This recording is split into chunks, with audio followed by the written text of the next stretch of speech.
부산일보 기사고 도전의 도시 부산 마지막 PT의 혼신이라는 기사가 있어서 가져왔습니다. 어저께였죠?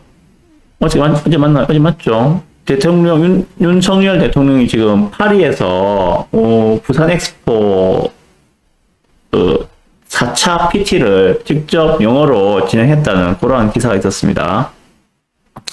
윤 대통령 엑스포 4차 PT 발표, 부산 이니셔티브 다시 한번 강조, 받은 원조에 대한 보답, 인류 과제를 해결, 이런 이야기 기사가 있어서 가져왔습니다. 자, 요게 지금 프랑스 파리에서 열린 국제 박람회 기구 총회장에서 우리나라의 대통령 윤석열 대통령이 부산 엑스포 유치를 반드시 해내겠다는 각오로 실제로 영어로 연설을 하는 장면입니다. 2030년 대한민국 부산에서 인류의 도전 과제를 함께 해결합시다. 2030 세계박람회 부산 유치를 위한 최대 승부처인 국제박람회 기구 제172차 총회 4차 경쟁 PT에서 부산은 함께 지속하는 솔루션 플랫폼이라는 메시지로 표심 잡기에 나섰다라고 하고 있습니다. PT를 한 국가가 지금 사우디의 리야드, 대한민국의 부산, 이탈리아 로마가 각각 차례대로 30분씩 주어진 시간을 활용해서 PT를 진행을 했다고 하고 있습니다. 우리나라 대한민국에서는 싸이 그리고 윤석열 대통령도 나왔다고 그런 이야기가 나오고 있죠. 세계적인 성악가 도스미 소프라노의 노래도 함께 부산 시민의 유치를 담은 뮤직비디오도 상영했다. 이런 이야기입니다. 자, 이제 11월 달에 발표가 남았거든요. 국제박람회기구 총회 11월 달 총회에서 2030년 엑스포를 어디로 유치할 것인지 투표를 통해서 결정을 하게 됩니다. 그 이전에 사실상 마지막 PT 작업이 이번 파리 PT였다고 합니다. 그래서 대통령이 직접 나서서 파리에서 부산 엑스포의 당위성을 공부해야 하였다라는 그런 기사입니다. 대통령까지 이렇게 나설 정도면은 지금 사실 이거 국가적인 사업으로 지금 진행을 하고 있는 거다. 부산 2030 부산 엑스포는 부산만의 문제가 아니다. 이제는 국가적인 과제로 나선 그러한 중차대한 과제다라고 좀 보셔야 될 것 같습니다. 그리고 또 하나 같이 보실게. 자, 부산 엑스포 유치하면 경제 유발 효과 60조 원이라는데 진짜일까 하는 기사가 있는데 한번 보시면 우리나라가 엑스포를 유치한 경험이 몇 번이 있죠, 그죠? 이전에 대전 엑스포가 있었고 그리고 여수 엑스포가 있었습니다. 그리고 이번에 우리가 유치하려고 하는 부산 엑스포가 있는데 이전에 대전 엑스포와 여수 엑스포는 이번에 우리가 2030 부산에서 유치하려는 엑스포와는 좀 차원이 다른 것이다. 그 앞에 그것들은 뭐라더라? 인정 엑스포로 해야 되나? 인정 엑스포로 해가지고 좀 규모가 적은 거고 이번에 우리가 부산에서 하려고 하는 것들은 등록 엑스포로 해가지고 규모가 앞에 것과는 비교가 안 될 정도로 어마어마하게 크고 그리고 기간도 길다. 이런 차이점이 있더라고요. 제가 찾아보니까 그걸 좀 말씀드리고 요 밑에 보시면은 자 한국이 부산 엑스포를 유치할 경우 파생되는 경제적 이익은 최대 61조 원에 달한다고 이야기하고 있습니다.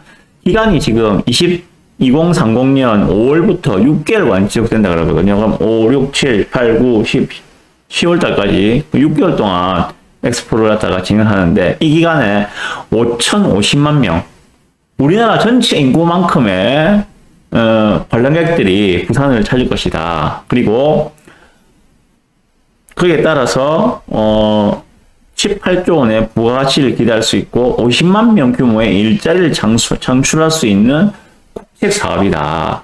이렇게 보셔야 될 것 같습니다.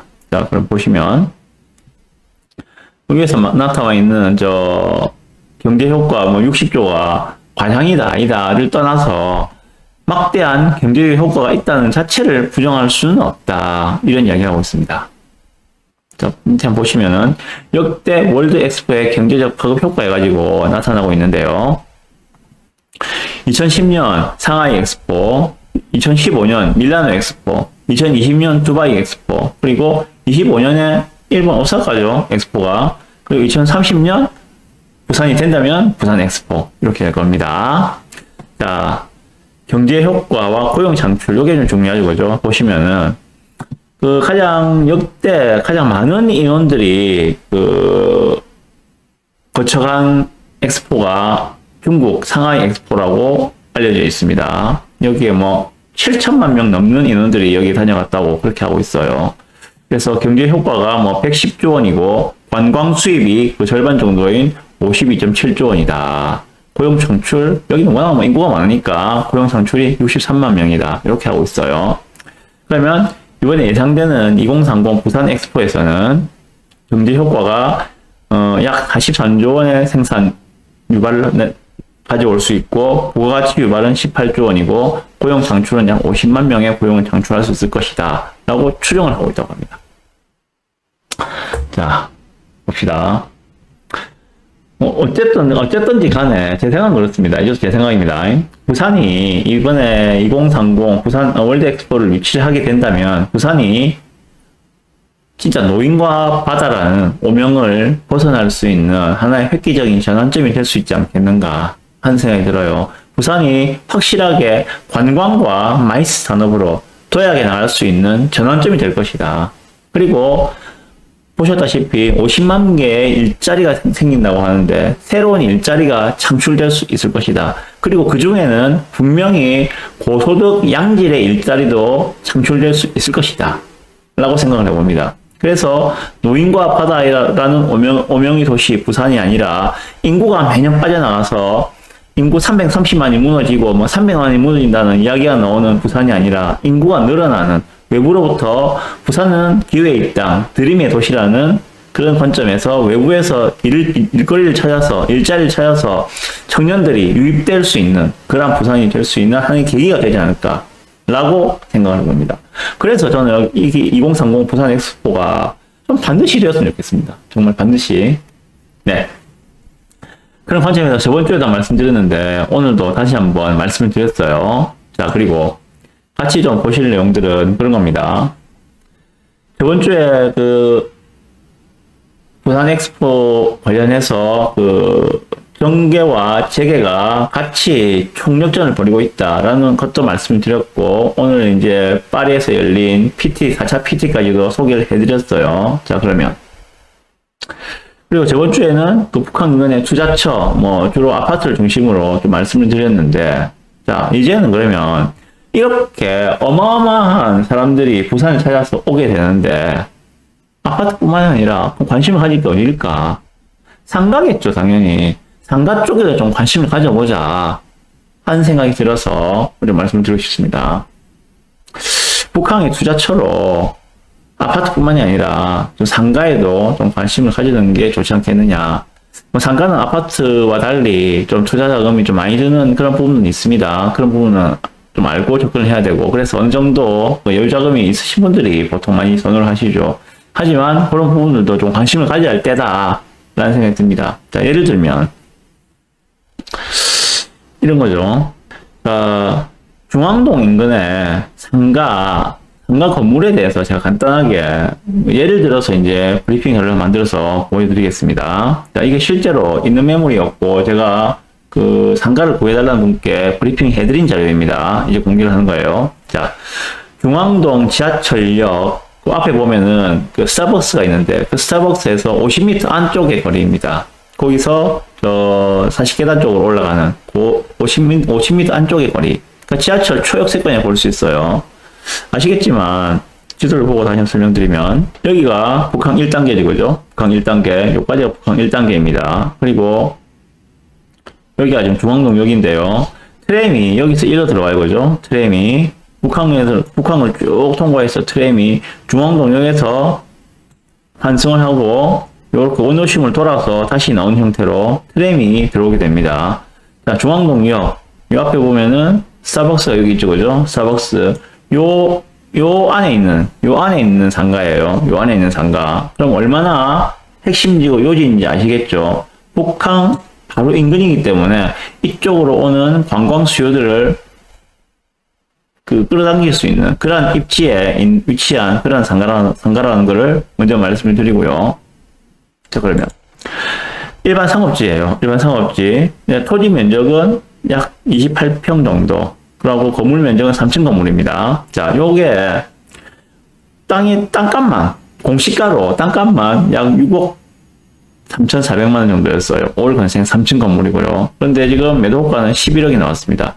11억은 평당으로 하면은 약 3,800만 원 정도가 되거든요. 평당 3,800만 원. 자, 중앙동 북항 인근에 상업지 땅이 평당 3,800이라는 거는 이건 결코 비싼 게 아니거든요.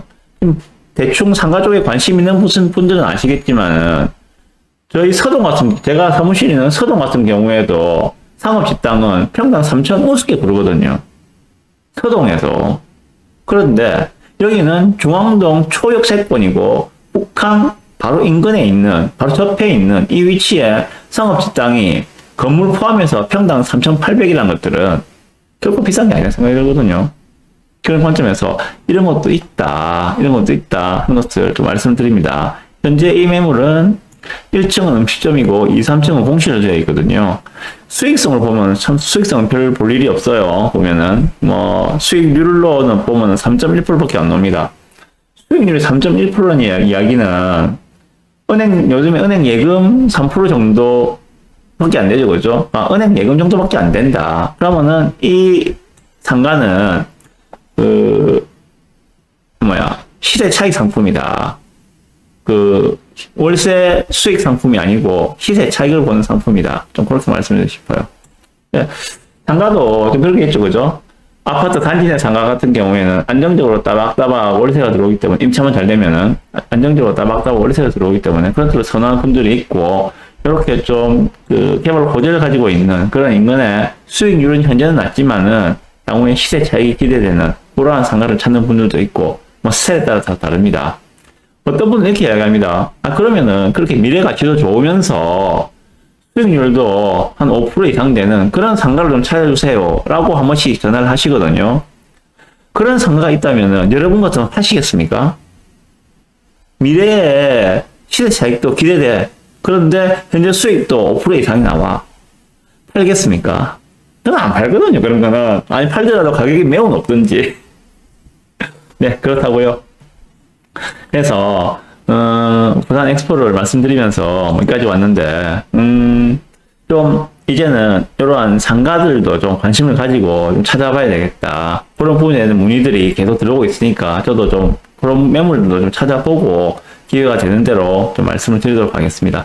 앞에 보신 이런 물건들도 있다는 걸 아시고 좀 관심을 가지고 찾아보셨으면 좋겠습니다. 저와 같이. 네.